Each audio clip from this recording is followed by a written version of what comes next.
We are closer and closer to having Tropical Storm Kristine, also known as Trami, in the Philippine Sea, just towards the west of Guam. Maybe by the time you're watching this update, it has been named. Low-level center here, just due west of Guam. Loads of convection flaring up around this area as it tracks off towards the west, with likely landfall now in the Philippines as we go ahead through the mid part of this upcoming week. I'm meteorologist Robert Spetta. Let's break down this forecast here for you. And first off, right now it's a low pressure area. JMA does expect it to become a tropical depression over the course of the next 24 hours. Now, I show you the weather map first because I want you to remember we have a stationary front right there. Here's your storm system, and then you have this kind of subtropical ridge extending right like that, which is why I think more and more so as this develops and tracks off towards the west, it's going to stay on the southern fringes of that subtropical ridge. So at this point, Pagasa is saying, yeah, guys, there's a low pressure out there, likely going to become a named storm system as it enters the Philippine area of responsibility, and more than likely going to continue to track on a westward path, impacting Luzon as we go ahead through the mid part of this upcoming week. Now, the exact max intensity of the storm, will it become a typhoon or could it even become stronger? Still not quite certain, but I think given the ingredients, a strong severe tropical storm or maybe even a stronger typhoon is possible. Anybody here from the Bicol region, extending all the way back towards places like Cagayan here, even extending off towards the islands there in the Luzon Strait, all could be impacted by typhoon conditions at this point. So make sure you are staying weather aware and making those preparations. Typhoon season's not over yet. Even though the northeast monsoon is trying to set up here, we still could be looking at some serious impacts. And as we all know, this time of year, storms do tend to edge further and further towards the south. This is actually just a quick look at some of the guidance. I know a lot of you like to see the windy guidance, basically showing you here by Thursday, with a storm system just offshore per the ECMWF. Now, I like to show this because we can show a side-by-side for the exact same time frame as we go ahead through Thursday morning per the ECMWF and the GFS. Both expecting a landfall around Cagayan over towards the Isabela area right in the Sierra Madre Mountains. Now, there has been that potential for a storm turning further towards the north and kind of recurving out towards Taiwan. In fact, the ECMWF kind of indicates that here, and even on this particular guidance, with edging off there just towards the north, but it's not very much. Just kind of clipping Santa Ana here north of Apari. Point is, yeah, with this kind of spread at this juncture several days out, about 4 to 5 days out, I think that increases confidence that this is probably going to be an impactor somewhere along the east coast of Luzon. So let's take a look actually at our guidance here, well, from Metro Weather's Weatherscape. And first off, satellite picture showing this broad circulation a little bit better here, and you kind of see it wrapping around. Low level center is right in here, so almost got that monsoonal gyre look at this point. But as we see this wrap up, it is going to start to tighten up in that low level center. High pressure ridge right in here is the reason why I do anticipate this to continue on that westward track. And even if it did want to turn north, we have a cold surge that's going to start to spill in just out ahead of this. And well, you can see that on this guidance here, that cool surge spilling in, following an area of low pressure, now moving in across Japan.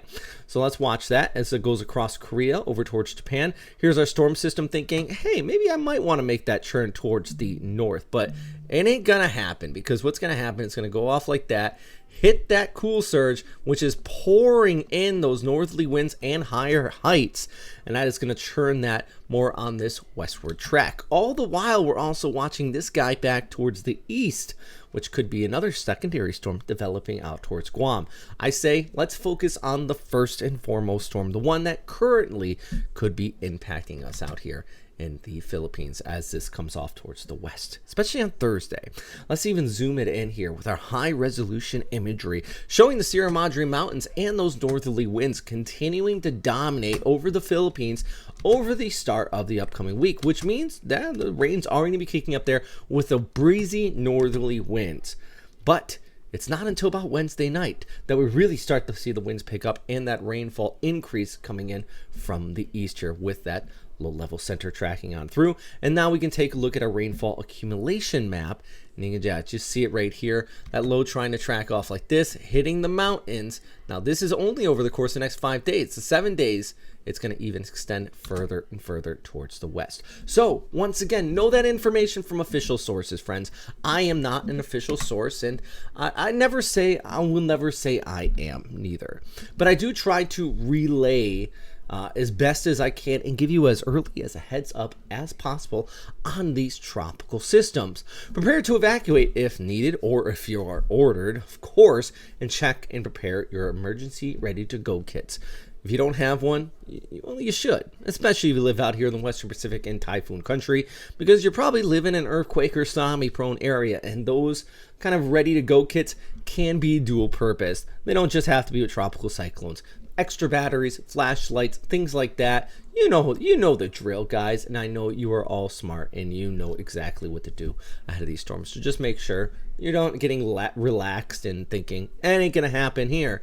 There's always that possibility. Now, I'm not saying prepare. I'm not saying panic. Just make sure you are prepared. That is the key thing. You just saw a graphic here a moment ago that is outdated. I apologize for that. Let's go ahead to the wind and waves graphic, though. And I like this one because it really kind of shows you the general circulation out here with this low trying to develop, but that cold surge coming in and really kicking up those seas across Okinawa over towards Taiwan and even back towards northern Luzon on top of that. So a pretty broad circulation with plenty of impacts to be had, even well ahead of this, just with those larger waves. So places along the northern coast of the Philippines and even as far south as, like, say, Siargao here, you're going to be looking at those northerly winds and even some larger swells here. But our friends at Ikani Surf Resort into northern areas of Luzon around Ilocos Norte are also going to be looking at some big waves too, even ahead of this with that large swell coming in with the cold surge. All right, here's your rainfall on Monday flying across Visayas. So you can be looking at some scattered showers, relatively drier for the time being across Luzon, but those rains, of course, are going to continue to pick up. All right, a big shout out to everybody who supports the channel. I say it on all the updates, and I'll say it again. A big thank you for our Patreon members. I got a couple new people. I apologize. I didn't add you on the list here. I'm going to add you on the next one. But a big shout out to everybody who supports this channel. If you want to help out, link is down below. I truly, truly cannot stress enough. People like Garmin, Colonel Cy, Jeff Davis, who donate more than $10 a month, but everybody else, I'm lost for words at the support, guys. I don't know how else to say it. So thank you so much. And also some of our sponsors like Frontrunner Financial. You guys are absolutely fantastic. And I'm going to leave you with a video for them here at the end of this update. All right, that's all for today. If you have any questions or anything like that, please let me know. But number one thing at this time is please be safe out there, be smart, and let's continue to monitor the storm. This one doesn't give me good feelings. I'll tell you that. It has that look of the start of a organizing, and I don't want to say this because I know people will accuse me of going, you're hyping it, but it has that look of a monster in its birth phase, based on my 20 years of experience forecasting the weather here with you guys. So yeah, I'm going to keep an eye on it. Anyways, that's all for today. Thanks for watching, and I'll keep you posted as this develops over the upcoming days. Stay safe out there, friends. Bye. Do you hate doing your taxes? Do you struggle figuring out what the law is and money management overseas? I wish there was an easier way. Well, FrontrunnerFinancial.com is your choice if this falls into your category. They're an international-based group of American accountants. They're based in Manila, and they're qualified to give you the best information where you are for those international finances. I wish I had these guys when I lived in Tokyo. Each year, it was a struggle. Where I needed to put money, what I needed to do. FrontrunnerFinancial.com. Be sure to check them out and let them know we sent them your way.